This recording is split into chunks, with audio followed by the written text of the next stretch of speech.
प्रणाम पवन कुमार खलबन पावक ज्ञान घन जासु हृदय आगार बसई राम सर चाप धर। भगवत कथा रसिक महानुभावों, भक्तिमती देवियों, पिछले कई दिनों से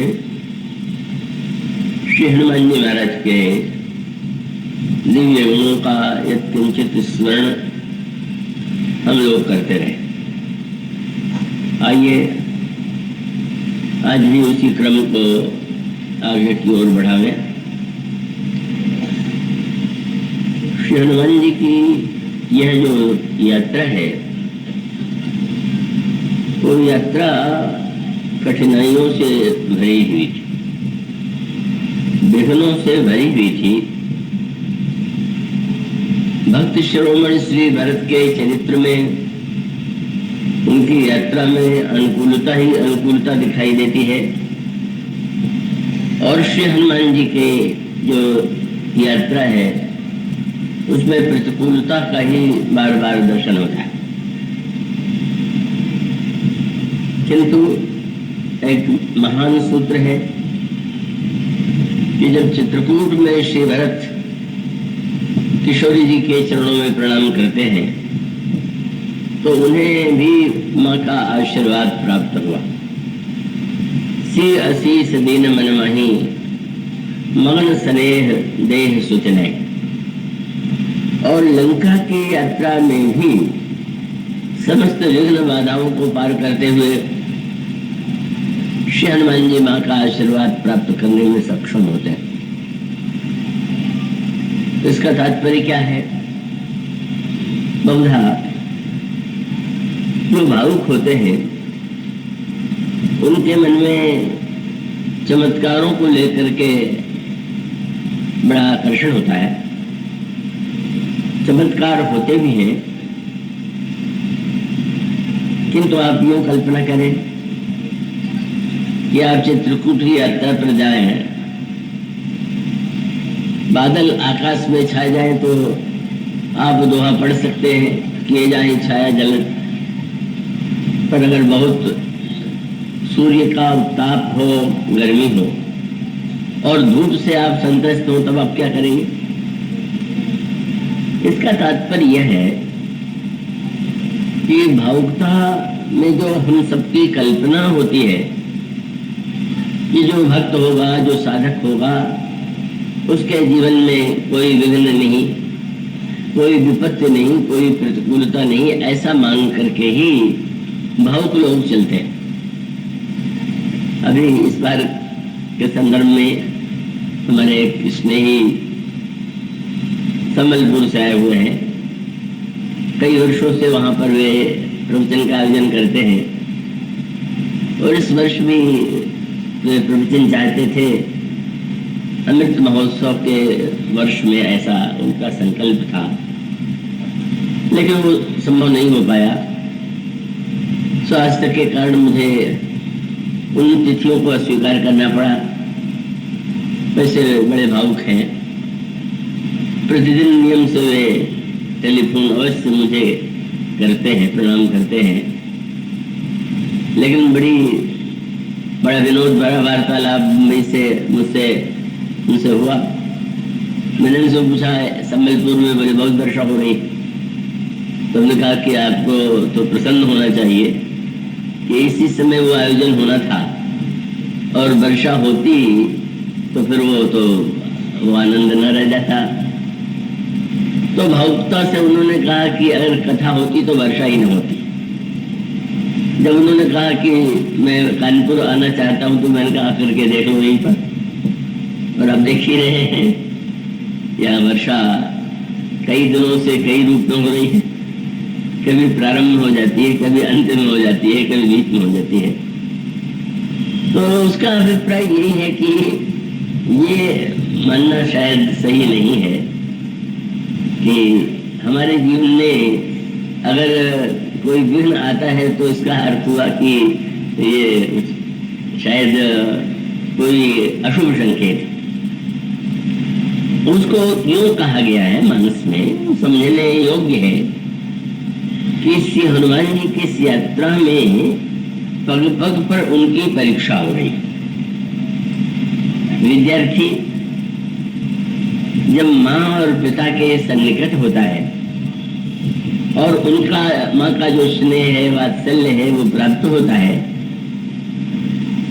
तो स्वाभाविक है कि बालक को आनंद की अनुभूति होती है। लेकिन जब वो विद्यालय में शिक्षा प्राप्त करता है और वार्षिक परीक्षा के दिन आते हैं, तो विद्यार्थियों का आतंक देखते ही बनता है। बेचारे कितने परेशान होते हैं, व्याकुल होते हैं। उसका अभिप्राय कि कक्षा में अगर पास होना है तो परीक्षा से आप कैसे बच सकते हैं। तो श्री भरत की यात्रा में परीक्षा नहीं, पर श्री हनुमान जी की यात्रा में उनकी बार बार परीक्षा होती है। और उनकी महानता इसी में है कि उन परीक्षाओं को उन्होंने कैसे, उन कठिनाइयों को, उन समस्याओं को उन्होंने कैसे उसका स्वरूप समझ करके उसके निवारण का, उस परीक्षा में उत्तीर्ण होने का जो उन्होंने प्रयत्न किया। मनुष्य का अभिप्राय है कि वर्षा हो या न हो, पर वो आप पर क्या प्रभाव पड़ता है महत्व उसका है। और वर्षा को आप किस रूप में ग्रहण करते हैं, किस रूप में लेते हैं। तो श्री हनुमान जी की जो यात्रा है, जैसे मैंने कहा कि अनेकानेक रूपों में उनकी परीक्षा होती है। क्योंकि जनक नंदिनी सीता के दर्शन के लिए वे जा रहे हैं। भगवती सीता शांति स्वरूपा है, लक्ष्मी रूपा, भक्त रूपा, तुरिया रूपा, उनके अनेकानेक नाम है, अनेक रूप। और इसका अभिप्राय यह है कि व्यक्ति तो सुख और शांति दोनों ही पाना चाहता है, पर दोनों में एक विरोधाभास है। और विरोधाभास यह है कि सुख की आकांक्षा तो स्वाभाविक है, लेकिन सुख की जो व्याख्या है उसमें भिन्नता है। तो अगर सुख का की परिभाषा आपने जीवन में इस रूप में की हो कि हमारे पास जितनी अधिक वस्तुएं होंगी, जितना धन होगा, जितने भौतिक सामग्री होगी का, वो उतना मैं सुखी होऊंगा, तो ये परिभाषा तो अधिकांश व्यक्तियों के जीवन में होती है। लेकिन अगर ये परिभाषा है तो आप शांति की मांग क्यों करते हैं। और उसका अभिप्राय है कि जब आप इन वस्तुओं को प्राप्त करेंगे, प्रयत्न करेंगे, पुरुषार्थ करेंगे, और दूसरे भी वही पाना चाहते हैं, तो छीना झपटी भी होगी, परस्पर राग द्वेष भी होगा। तो इसका अभिप्राय यह है कि सुख की परिभाषा यदि विषयों की प्राप्ति है, तो निश्चित रूप से व्यक्ति के जीवन में शांति नहीं आ सकती। इस भ्रम को नहीं पालना चाहिए कि हम सुख की सामग्री भी पालें और शांति भी पालें। मैं भूल नहीं पाता, मेरे एक प्रिय साथी थे जो मुझसे अधिक बड़े थे। संयोग ऐसा था कि हम दोनों ब्रह्मलीन स्वामी श्री अखंडानंद जी महाराज के चरणों में कुछ वर्ष रहे। तो मुझसे पहले पहुंच गए थे और उसके बाद उनके सामने विवाह का प्रस्ताव आया और स्वामी जी ने ये समझा कि इन्हें विवाह कर लेना चाहिए, आदेश दिया। विवाह जहां पर हुआ का वहां उनके कोई पुत्र नहीं था, केवल पुत्री थी। और वो जो पिता कन्या के थे वो बड़े समृद्ध थे, बड़ी खेती थी। विवाह हुआ पर उन्होंने उन्हें घर जमाई बनाया। पर वो गुरु पूर्णिमा पर जब अगले वर्ष स्वामी महाराज का दर्शन करने आए तो स्वामी जी ने कहा, तुम प्रसन्न तो हो? नहीं महाराज, मुझे तो बहुत अशांति का अनुभव हो रहा, दुख का अनुभव हो रहा। क्यों? बोले मेरे ससुर जो है समृद्धशाली है, सब कुछ है, पर मुझे सम्मान न दे करके बहुत फटकारते रहते। तुम्हारा जो उनके द्वारा जो ये फटकार और सम्मान नहीं होता, उससे तो मुझे बड़ा कष्ट रहता है। तो स्वामी जी ने हंस करके कहा कि इसमें उनका दोष नहीं, तुम्हारा दोष। क्या? मतलब तुम्हारी समस्या ये है कि तुम बेटे के समान संपत्ति चाहते हो और दामाद की तरह सम्मान चाहते हो। बेटा है तो पिता, तो उसको सम्मान देता आवश्यक नहीं है, तो फटकारता भी है, डांटता भी है। और दामाद कुछ दिनों के लिए आया तो बड़ा घर में सम्मान होता है। तो उनका समस्या तो तुम्हारे मन की है कि तुम दोनों चाह रहे हो, जब तुम उनके घर जमाई हो गए, पुत्र बन गए, संपत्ति के उत्तराधिकारी हो, तो सम्मान की इच्छा क्यों होनी चाहिए? उनके समझ में ये बात आ रही। पर वो प्रसंग सबके लिए है कि भाई आप दोनों कैसे पा सकते हैं? अगर आप सुखी सामग्री को वस्तु में ही देखते हैं तो आप उसके बाद ये क्यों चाहते हैं कि शांति मिले? क्यों मिले? कैसे मिलेगी? वो तो संभव ही नहीं। उसका अभिप्राय है कि जब आप वस्तु के लिए होड़ करेंगे, प्रयत्न करेंगे, पुरुषार्थ करेंगे, तो उसके लिए चिंता भी होगी। और फिर हमारा दुख जो है केवल अभावजन्य न हो करके, अगर किसी के पास वस्तु का अभाव हो और दुखी हो तो समझ में आता है, पर पड़ोसी के पास कोई वस्तु है और वो हमारे पास नहीं, इसको लेकर के भी आप दुखी हो रहे हैं, तो क्या संभव है कि ऐसी स्थिति में आप ये मांग करें कि आपको शांति मिलनी चाहिए? मान के चलिए कि ठीक है, जीवन में तो ये संघर्ष ये तो होना स्वाभाविक है और हम उसके लिए प्रयत्नशील हैं, लेकिन प्रकृति व्यक्ति की है। तो ये सुख और शांति, इन दोनों को पाने का उपाय क्या है? तो एक तो सुख की परिभाषा पहले बदलनी होगी। सुख की परिभाषा रामायण में भी की गई। भगवान काकभूषुंडी जी महाराज से गरुड़ जी ने प्रश्न किया, सबसे बड़ा दुख क्या है और सबसे बड़ा सुख क्या है? तो उन्होंने जो उत्तर दिया उसमें उत्तर यही था कि नहीं, दरिद्र सम दुख जगमण। दरिद्रता से बढ़कर के कोई दुख नहीं है, सभी दुखी। अब किसी के पास भोजन न हो, वस्त्र न हो, स्थान न हो, अभाव हो, तो दरिद्रता का कष्ट तो व्यक्ति को बहुत पीड़ा पहुंचाता है।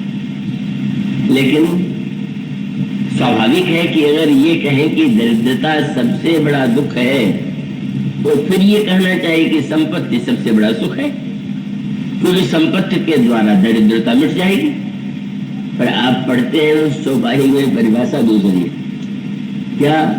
नहीं, दरिद्र सम दुख जग माही, पर संत मिलन सम सुख कछुनाई है जगन है। दरिद्रता से बढ़कर कोई दुख नहीं है और संत के मिलन से बढ़ के कोई सुख नहीं। और उसका अभिप्राय क्या? कि अगर सुख की परिभाषा ये है तो उसके साथ आपको शांति मिल जाएगी, और सुख की परिभाषा अगर आपकी अपनी है और वस्तुजन्य है तो आप ये मान के चलिए कि नहीं भाई, यदि हम सुख को इस रूप में पाना चाहेंगे तो हम उस संघर्ष से, उस अशांति से बच नहीं सकते। इसलिए रामचरितमानस में दरिद्रता के साथ दो और शब्दों को आप जुड़ा हुआ पाएंगे। जब राम राज्य का वर्णन गोस्वामी जी ने किया तो आप वह चौपाई यदि ध्यान से पढ़ेंगे तो उसमें क्या वाक्य आपको पढ़ने को मिलता है? नहीं, दरिद्र को दुखी न दीना।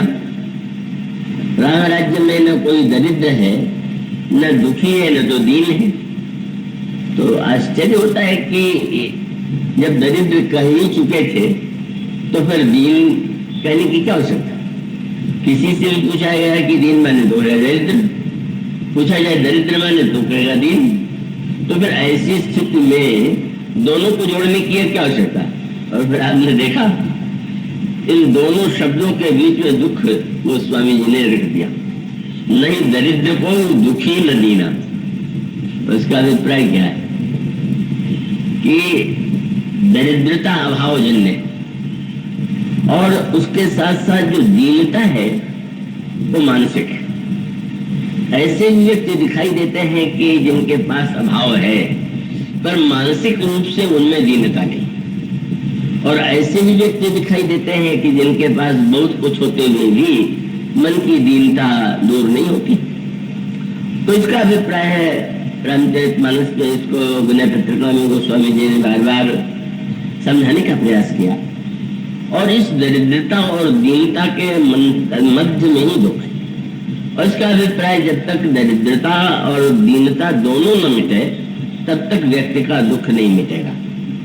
और सत्संग के द्वारा पहले व्यक्ति को यह समझाने का प्रयास किया जाता है कि इन वस्तुओं को तुमसे पहले अनगिनत व्यक्तियों ने पाया, तुमसे बहुत बड़ी मात्रा में पाया, पर उतना होते हुए भी उनको तो जीवन में संतोष की अनुभूति नहीं हुई, शांति की अनुभूति नहीं हुई।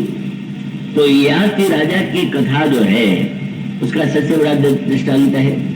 तने जयाति यौवन रेव, याति राजा का स्वभाव, उनका मन जो है बड़ा विषय परायण है और वो विषयों का भोग करते करते बूढ़े हो गए।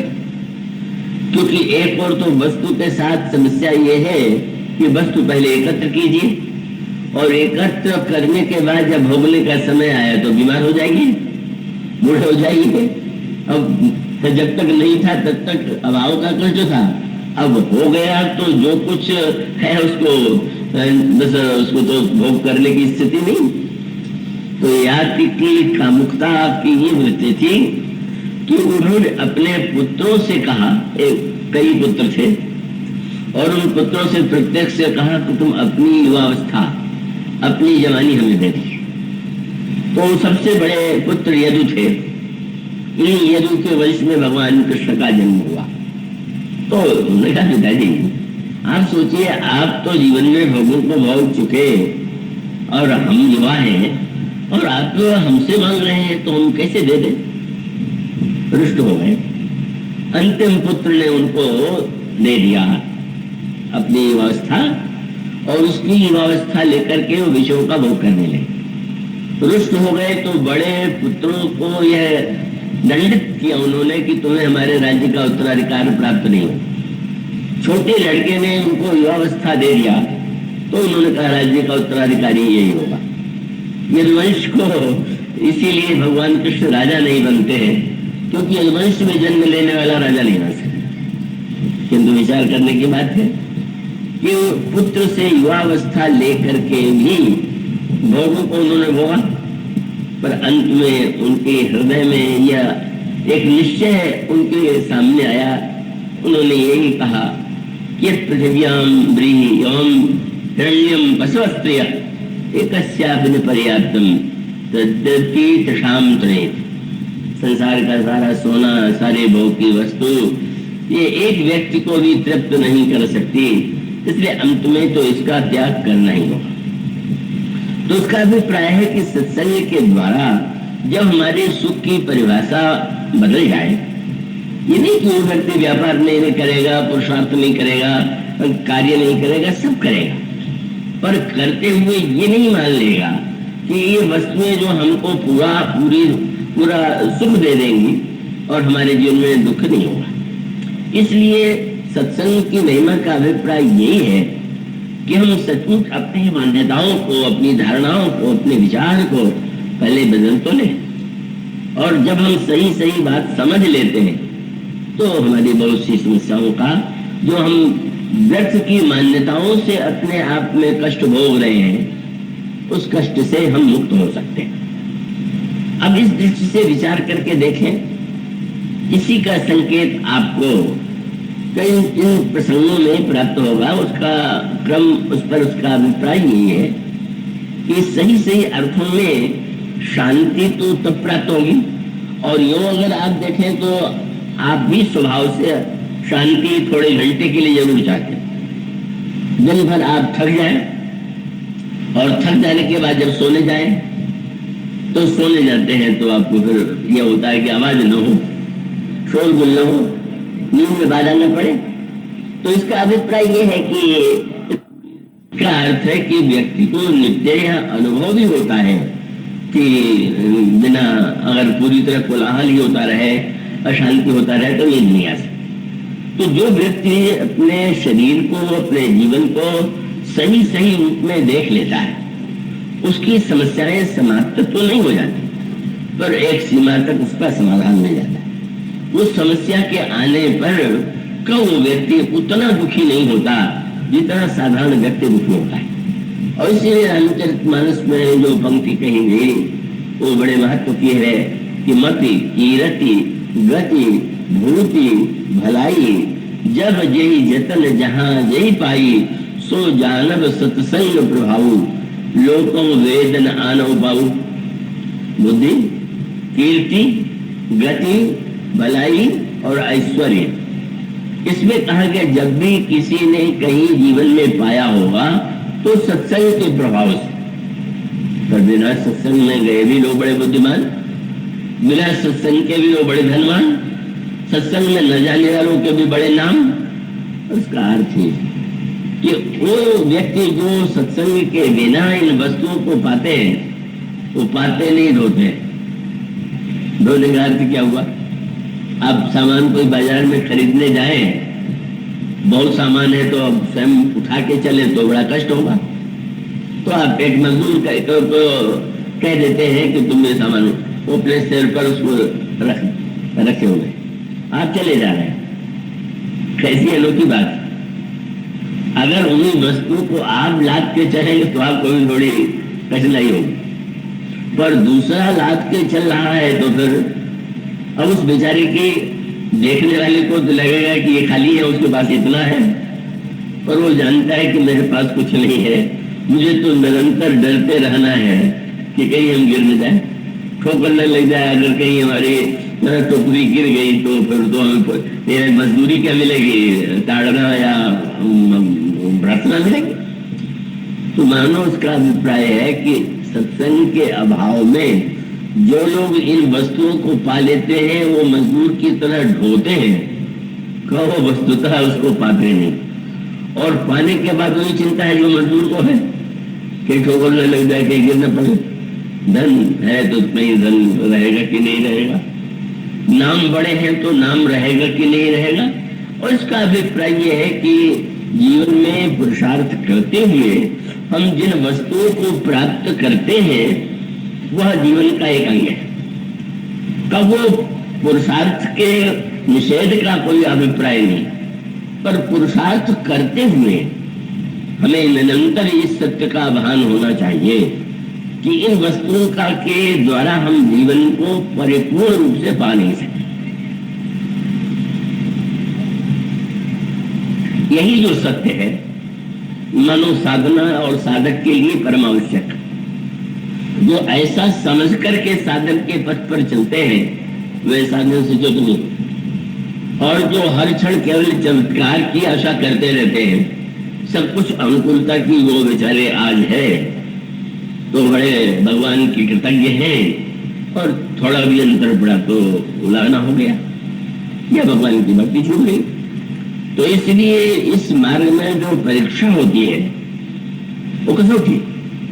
वर्षा हुई पर आप ऐसे भी तो हो सकते थे कि इस डर के मारे कि कल की तरह आज भी पानी न बरस जाए तो चलो घर में रहे, ऐसे भी हो सकते थे।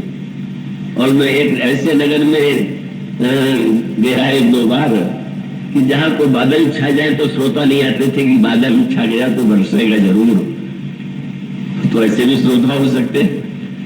और आप में से बहुत से लोग आए होंगे, कितने भी गए होंगे, परसों आप यहाँ से निकले होंगे, कल भी आपको का उसमें प्रारंभ में आने में यहाँ कष्ट की अनुभूति होगी, पर इन सब परीक्षाओं में भी जो व्यक्ति उत्तीर्ण हो जाता है वो व्यक्ति उसका कथा आनंद ले सकता है।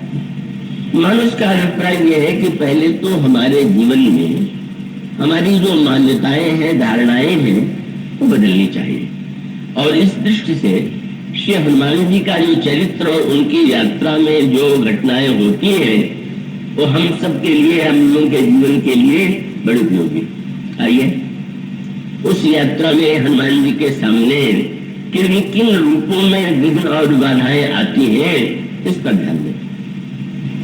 पहली बात तो यही है कि सब लोग चल के आए पर समुद्र को पार करना सबके लिए संभव नहीं, पर इतनी दूर तक उन्होंने प्रयत्न किया और अंत में श्री हनुमान जी यात्रा के लिए प्रस्तुत हो जाते हैं और बंदरों से कहते हैं कि आप लोग मेरी प्रतीक्षा कीजिए। स्वयं कोई एक ऐसा महापुरुष होता है, सभी वैसे नहीं बन जाते हैं, नहीं बन सकते हैं, पर कम से कम उन पर विश्वास करते हुए हनुमान जी ने कहा तो ये काज ये हर्ष विषय की कार्य अवश्य होगा, क्योंकि मेरे हृदय में बड़ा उत्साह हो रहा है और आप लोग प्रतीक्षा कीजिए, लौट कर जाइएगा। तब लगी मोनी परखे उत्तम भाई, और ये भी कह दिया कि सही दुख कन्न मूल फल खाई, कन्न मूल फल खा करके दुख सह करके तुम यहाँ पर प्रतीक्षा करो। और उसके बाद हनुमान जी की यात्रा प्रारंभ होती। अब श्री हनुमान जी की यात्रा में सभी प्रश्नों का उत्तर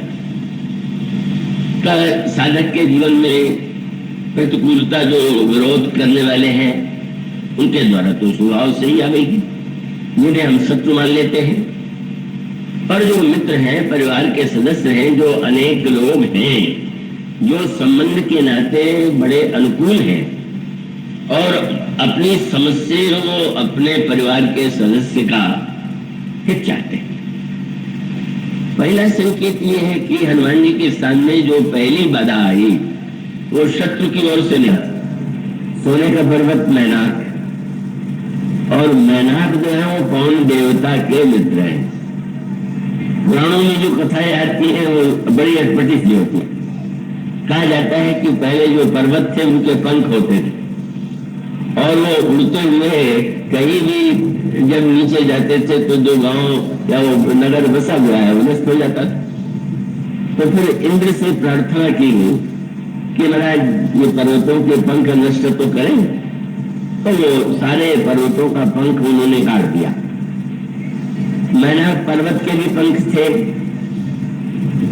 लेकिन जब इंद्र उसका पंख काटने चले तो भागा, और पवन देवता ने मैनाक की सहायता किया और इंद्र उसे पकड़ नहीं पाए और मैनाक जो है समुद्र में जाके छिप गया। इस तरह से हनुमान जी पवन के पुत्र हैं, मैनाक और पवन में मित्रता है, और हनुमान जी जब प्रस्थान करते हैं तो समुद्र, अब ये जो समुद्र है इसकी भूमिका बड़ी अनोखी। इस समुद्र ने मैनाक पर्वत से ये कहा कि यह अवसर है कि तुम कृतज्ञता के रूप में ऋण चुका दो। तुम्हारे पिता ने इनके पिता ने तुम्हारी रक्षा किया है। उनका पुत्र इतनी लंबी यात्रा पर जा रहा है और यात्रा बड़ी कठिन है, इसलिए तुम स्वागत करो और उनसे कहो कि वे आकर के विश्राम करें। अब यहीं से प्रसंग का सांकेतिक क्रम आपको पढ़ने को मिलता है। जीवन में श्रम और विश्राम, जब आप श्रम करेंगे तो विश्राम की आवश्यकता का अनुभव होगा, पर श्रम और विश्राम में भी एक बड़े महत्व का सूत्र है। पहले तो विश्राम क्या है इस पर हम विचार करें। उस संदर्भ को यहाँ पर जोड़ा गया। अब जब ये कहा गया कि सोने का पर्वत था, तो इसका सांकेतिक अभिप्राय है कि जब भी आप शांति पाने की दिशा में चलेंगे तो प्रियजन, सोने का जो आकर्षण है, सोना लोभ का प्रतीक है, समृद्धि का प्रतीक है, उसका पहाड़ सामने आ गया। पर संसार के व्यक्ति के सामने पहाड़ क्या, तो छोटी सी सोने की ढेरी आ जाए तो ही रुक जाएगा, लेकिन यहाँ पहाड़ सामने खड़ा है।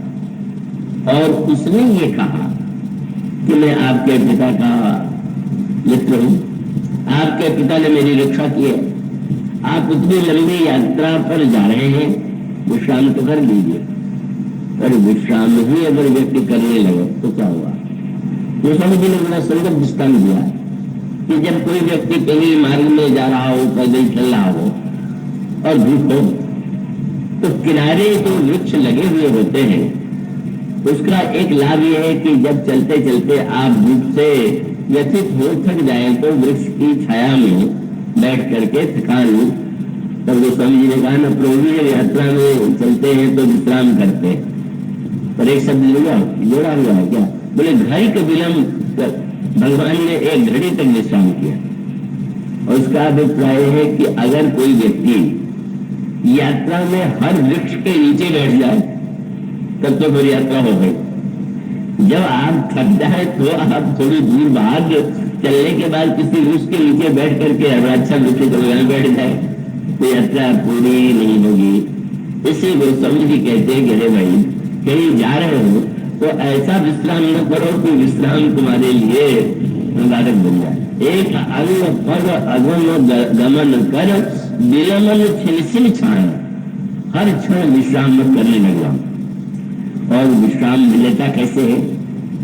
मानवीय परिभाषा कि अगर किसी को सोने का पहाड़ मिल जाए तो उसको क्या विश्राम मिल सकता है क्या?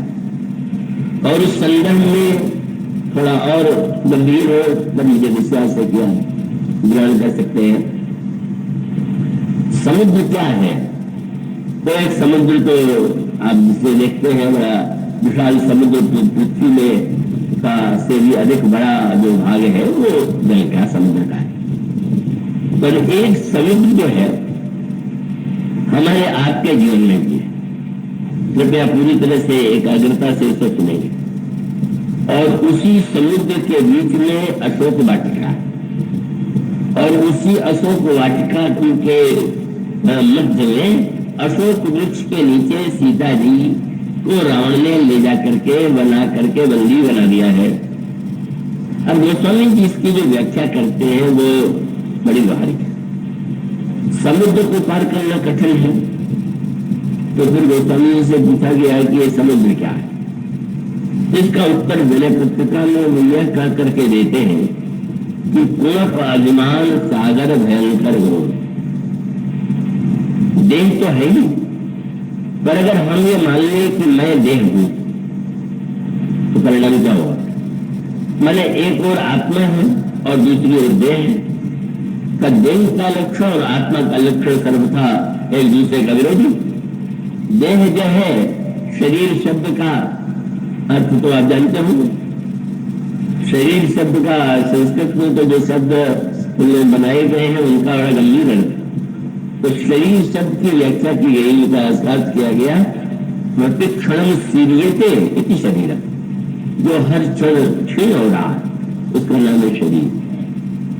तो इसका अभिप्राय यह हुआ कि एक और निरंतर क्षीण होते हुए जाने वाला शरीर और दूसरी आत्मा जो कभी न क्षीण होती है, न वृद्ध होती है, न मृत्यु होती है, नैनम छन्नम की शस्त्राणी नैनम दाति पावका न जैनम कह दिया आपो न शोषियति मारुतो।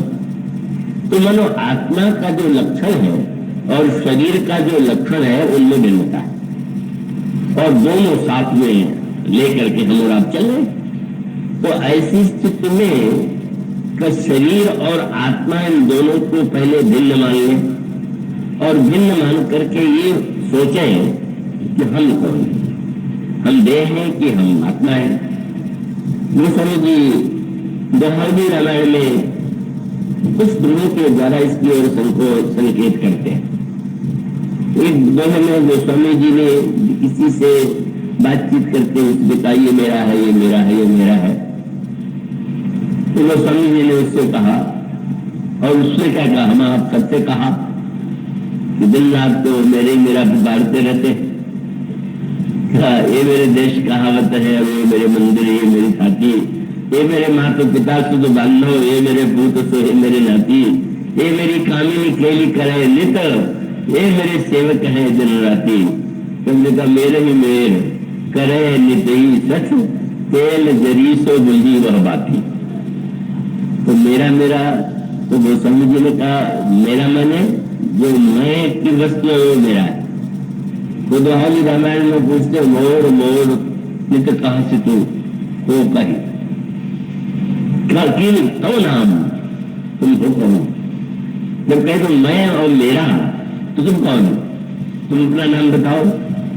और तब उन्होंने कहा जब इस पर तुम विचारोगे तो दो ही परिणाम होगा कि कहे सुन बस अगर तुम विचार करके देखो तो कह चुप साधन, और अगर तुम यह अनुभव कर लोगे कि अगर मैं देह हूं तो देह के साथ जितनी समस्या है उस समस्या से हम बच नहीं सकते, उसमें मृत्यु होगी और मृत्यु का भय भी होगा।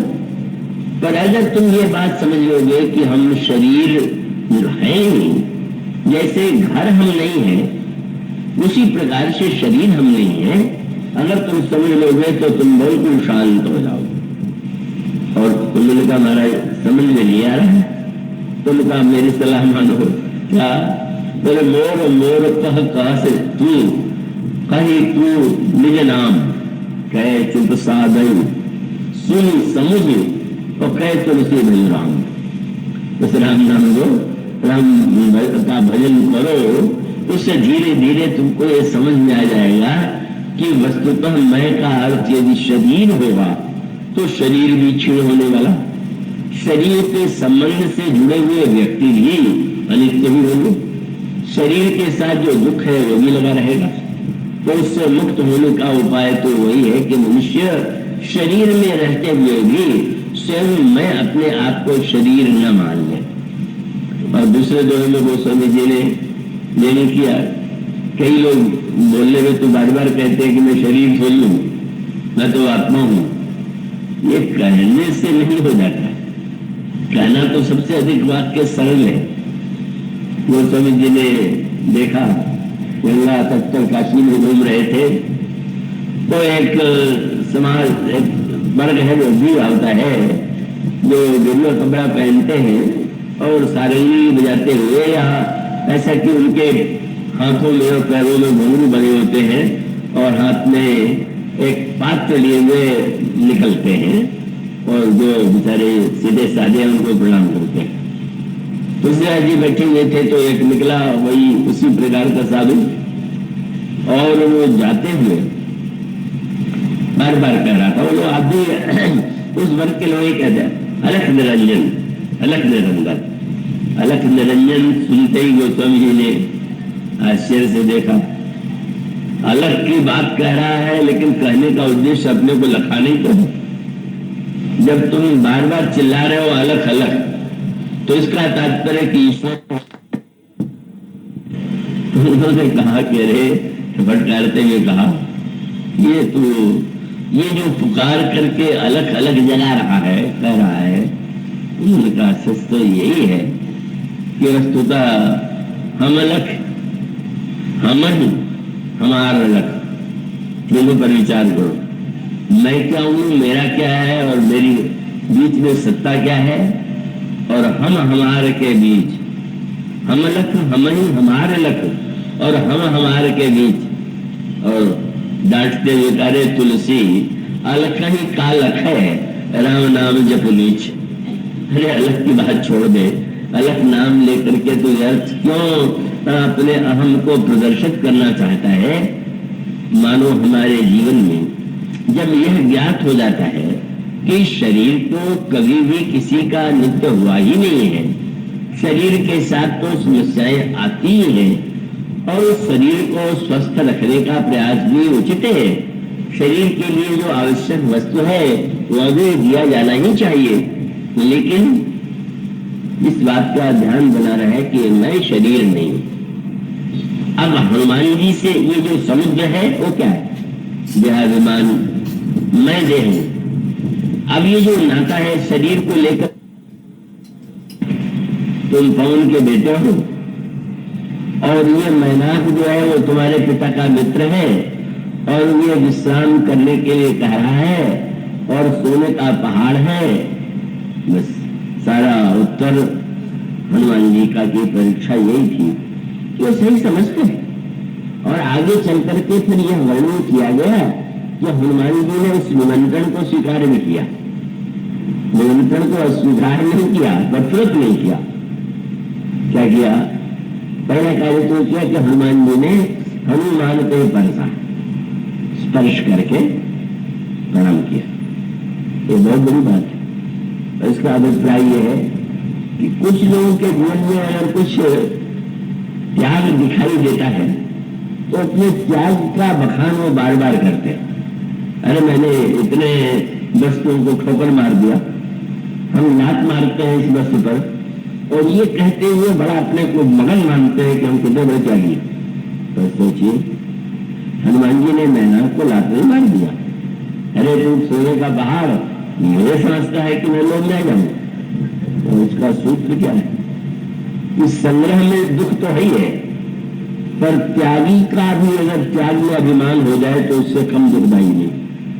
संग्रह की ममता और त्यागी का अभिमान, अगर संग्रह करने वाले में होगा तो ममता अधिक होगी और त्यागी में मैं अधिक होगा।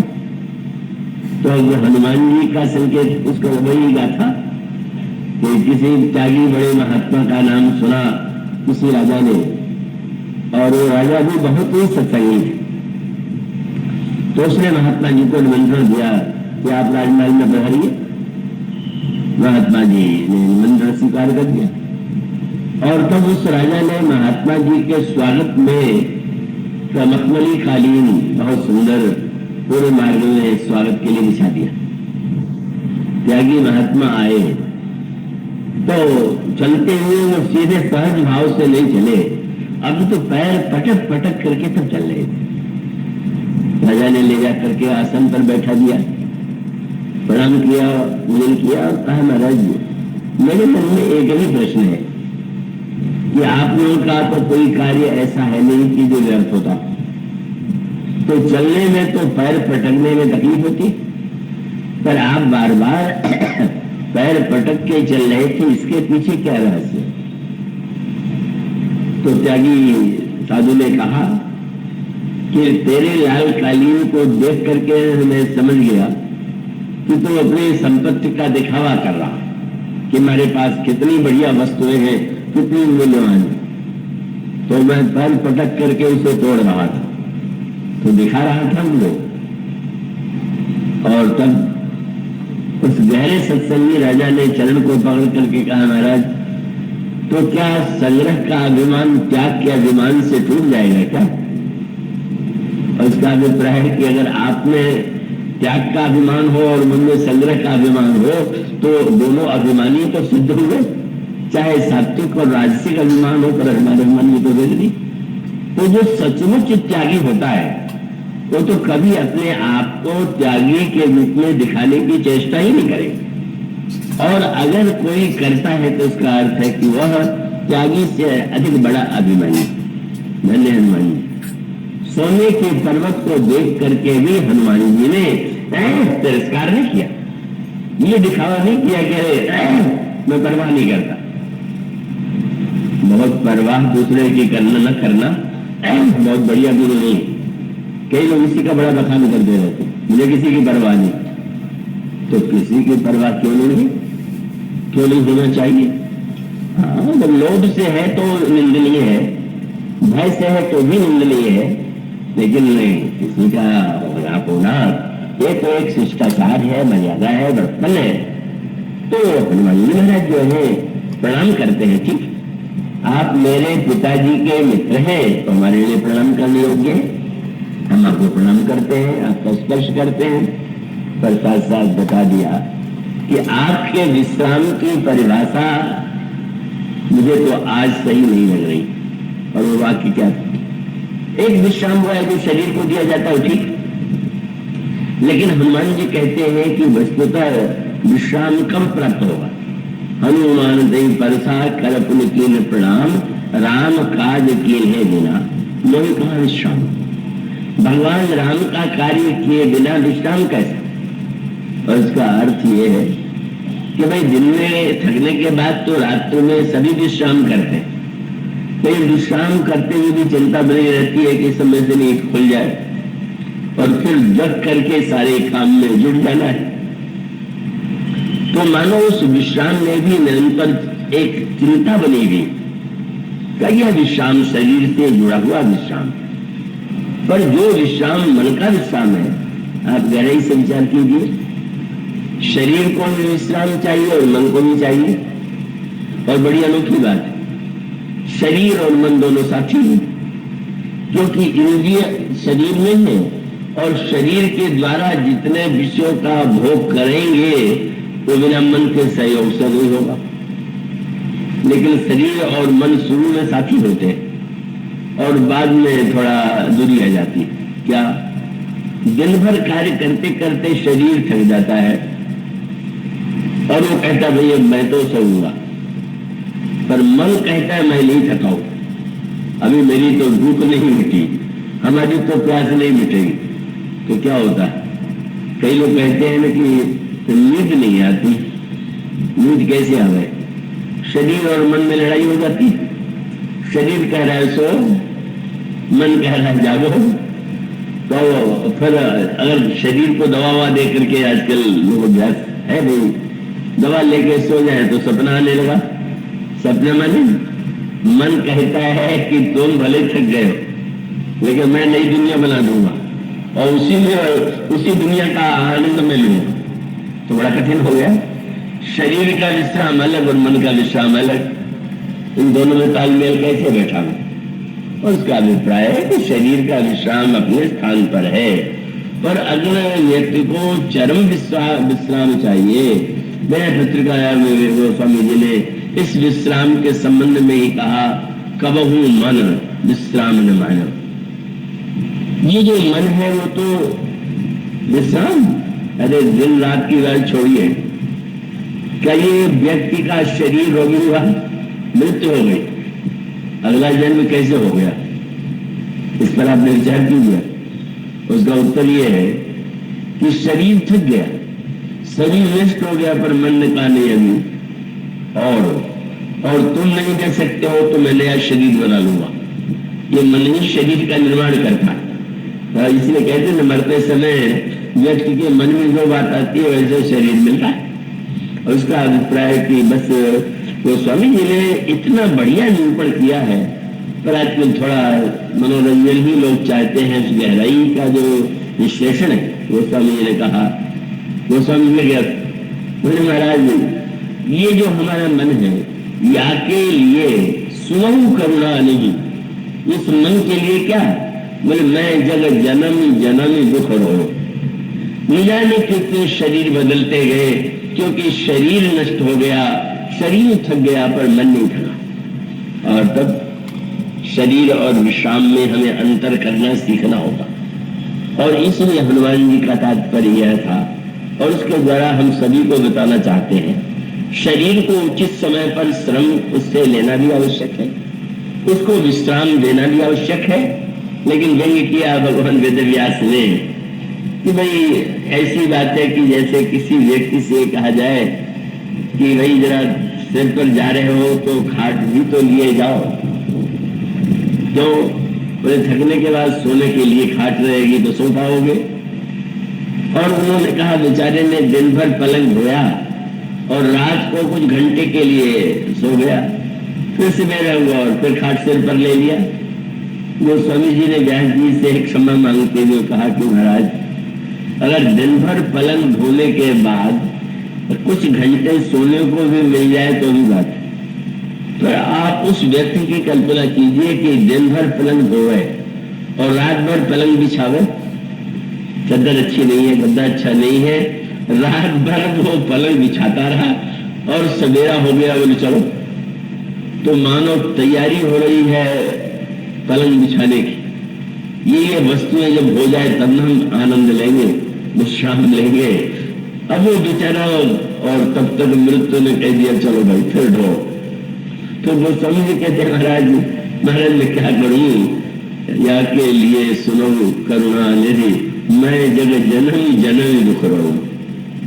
हनुमान जी बताना चाहते हैं कि शरीर का विश्राम पाने के लिए तो मैं लंका में नहीं जा रहा हूं, मैं तो चरम विश्राम, जिसके लिए रामायण में विश्राम के साथ एक शब्द और जोड़ दिया गया। तुलसीदास जी महाराज ने इतनी बड़ी रामायण की रचना किया, किसी ने कहा महाराज कितनी थकान आई होगी, कितना आपने परिश्रम किया होगा, आप पढ़िए तो समझ करते क्या? बोले इस राम कथा को लिखने से हमें थकान नहीं हुई, तब क्या हुआ? बोले जाकी कृपा लौले सके मत मंद तुलसीदास हुई पायो परम विश्राम। विश्राम नहीं परम विश्राम। तो शरीर का विश्राम परम विश्राम नहीं हो सकता है, वो मन का जो विश्राम है वही परम विश्राम। हनुमान जी गोस्वामी जी कहते मैंने परम विश्राम पा लिया, और उसका अभिप्राय यह है कि हमें शरीर को भी विश्राम देना चाहिए, पर मन को भी विश्राम तो दीजिए। अगर आप मन को विश्राम नहीं देंगे तो मन आपको नचाता रहेगा। सपना, और सपना भी कोई अच्छा नहीं बना देगा। यदि तो भाई सपना देखेंगे तो बढ़िया सपना देखेंगे, वो दुनिया भी बनाता है, सपने में भी तो उसमें रो रहा, दुखी हो रहा है। मर गए तो नया जन्म दे दिया, और वो जन्म देने के बाद भी वो घुमा रहा। गोस्वामी जी कहते हैं भाई शरीर को विश्राम कुछ घंटे का दीजिए, पर मन को विश्राम अगर देना चाहते हैं तो उसका एक ही उपाय है, क्या राम काज कीने बिना मोहि कहाँ विश्राम।